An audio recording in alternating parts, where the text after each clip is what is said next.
Untuk mengenal lebih jauh perjuangan dari komunitas Ketimbang Ngemis dalam membantu orang-orang yang membutuhkan, kita akan berbincang langsung dengan ada Muhammad Zain Fahmi yang bersama kita pagi ini yang merupakan koordinator Ketimbang Ngemis di Jakarta.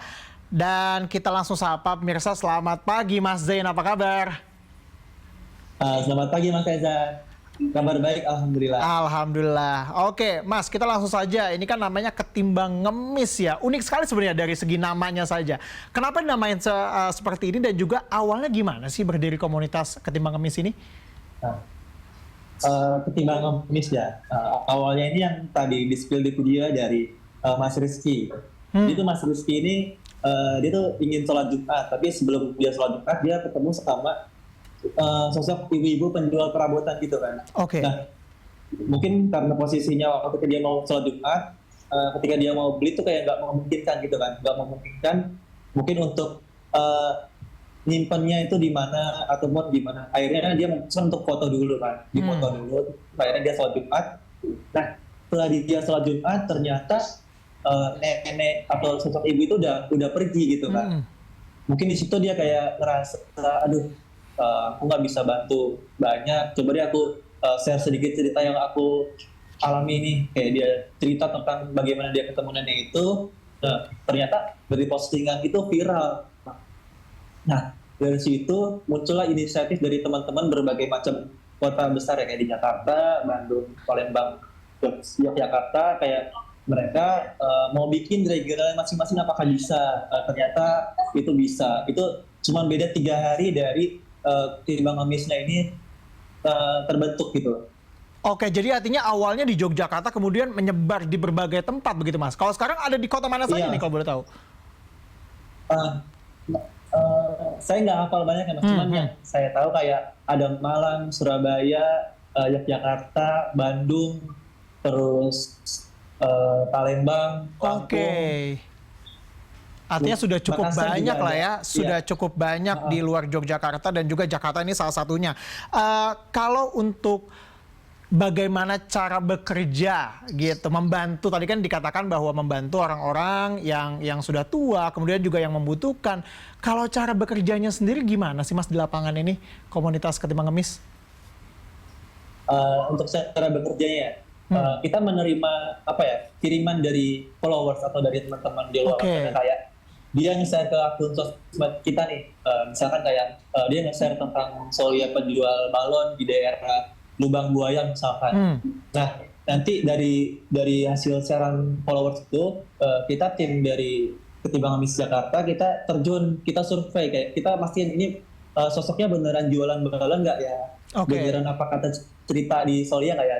Nanti dari situ ketika Solia ini sudah sesuai sama target kita, baru kita bantu, kita apresiasi sebagaimana mestinya gitu Mas.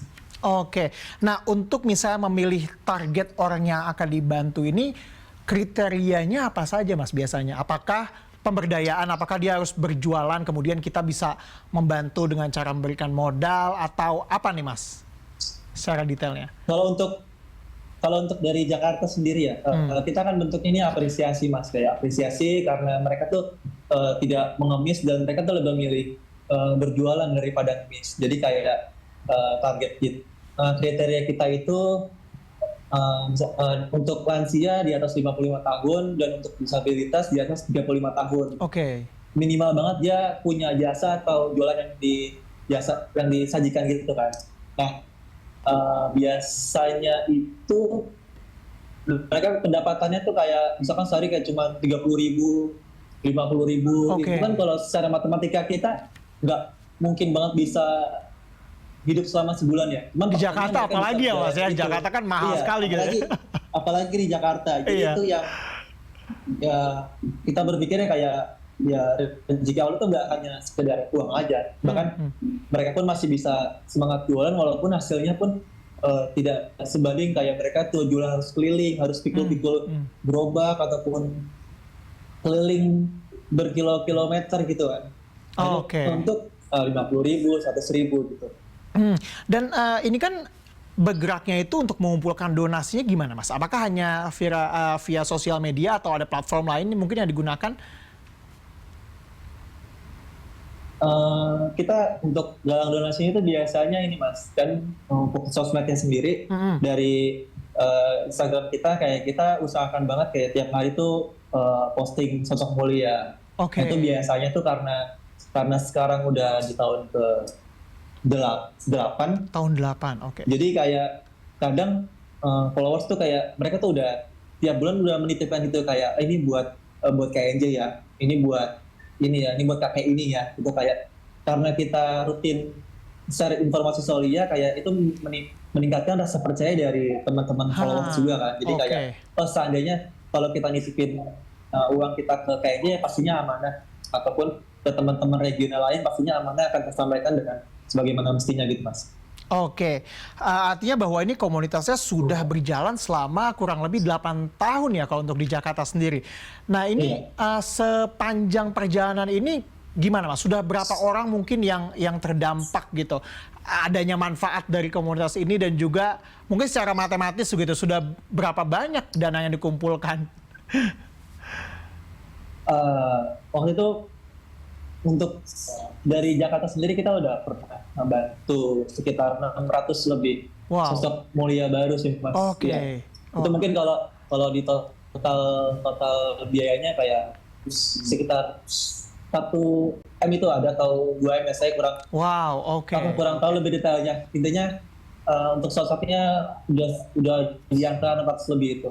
Cuman ya itu mas kayak kadang ya kan sebenarnya kan bentuk kita kan apresiasi sekali ya. Cuman poin yang pengen kita ambil tuh kayak ketika kita ketemu sosok mulianya, mereka tuh masih kenal sama kita. Itu malah yang kita harapkan banget, kayak kita masih suka dicariin, kita masih suka dibilangin kayak nenek atau kakek tuh nggak perlu dibantu tiap hari juga, kita didatengin juga senang gitu kan. Iya. Kadang hal-hal gitu yang bikin kita kayak ini tuh beneran obat hati banget lah kita ketemu sama mereka. Oke, artinya bahwa selain dari materi begitu ada aspek-aspek lain yang apa ya, yang lebih berarti buat komunitas ini begitu ya Mas ya. Tapi kalau misalnya di sepanjang perjalanan ini Mas, adakah tantangan-tantangan yang dihadapi oleh komunitas Ketimbang Ngemis ini selama 8 tahun? Untuk tantangan ada sih Mas, misalkan kayak waktu itu pernah kita bantu orang itu misalkan di pinggir jalan ya. Nah ternyata setelah kita tinggal, ternyata sosok itu udah diincar sama orang, lalu uangnya dirampas gitu. Terus akhirnya kakek itu kayak bilang ke kita, ternyata dia habis dirampok sama orang yang gak bertanggung jawab segala macam. Terus mulai dari situ kita berinisiatif kayak untuk membagikan kayak aman donasi kita tidak mau di ruang terbuka atau enggak yang memancing keramaian orang, menarik perhatian orang banyak. Dan kita selalu menggunakan alasan kayak kita dari kampus, kita tugas kampus aja sih, kita mau tanya-tanya sama kakek ini soalnya dia udah tua masih jualan, kita paling hanya ngeles dengan alasan seperti itu. Oke, artinya bahwa ada ya kejadian-kejadian seperti itu ya. Mas Zain, kalau sekarang ini di komunitas ini ada berapa relawannya dan juga sistem kerelawanan ini bagaimana nih? Apakah per batch gitu atau misalnya kayak kita bisa menjadi relawan tetap di dalam komunitas ini? Ini saya bahas untuk di KN Jakarta sendiri ya Mas. Kalau di Jakarta di kita volunteernya ada sekitar 50-an. Nah kita ini ada volunteer sama satu lagi ada member. Kalau volunteer ini biasanya itu per batch. Misalkan kayak 1 tahun tuh 2 kali. Nah ini biasanya kita minta bantuan followers yang mau ikut KNJ, ikut kegiatan KNJ tapi cuma 3 bulan, 4 bulan, nggak yang menetap. Nah kalau member ini dia menetap, kayak bisa pokoknya kita join member, habis kita lulus probation, kita keterima jadi membernya. Nah dari situ kayak kita tuh udah jadi member tetapnya si KNJ gitu. Oke. Kalau untuk relawannya biasanya usianya berapa nih rentangnya? Yang muda-muda atau yang tua-tua juga bisa ikut mungkin? Kebanyakan sih yang muda-muda sih Mas, kayak misalkan dia kuliah sampai udah mulai kerja gitu. Bahkan saya sendiri ya, saya dari umur 20 sampai sekarang 25. Artinya sudah. benar-benar apa ya, beranjak dewasa bersama Ketimbang Ngemis Jakarta. Oke. Mas, ini terakhir kita melihat bahwa di belakangan ini kita tahu ya Mas ya bahwa banyak sekali berita tentang ada orang yang mengemis secara online begitulah, dan tanda kutip mengemis. Kemudian juga ada bagaimana ada anak-anak kecil yang kemudian disewa, dimanfaatkan untuk mendapatkan kasihan dari orang sehingga orang mau ngasih. Kalau dari pandangan Mas Zain sendiri gimana melihat hal ini nih? Sebenarnya kayak apa ya? Mungkin kalau kita lihat dari sudut pandang kita kayak ini ibu ini kok tega banget sih kayak ngejual anaknya cuman buat mendapatkan uang. Kayak kita mikirnya kayak tega banget deh ada ibu kayak gitu, atau enggak bayi yang mungkin dibikin pingsan supaya kita kasihan kan. Kalau berita dulu-dulu kebanyakan seperti itu ya, ya kan.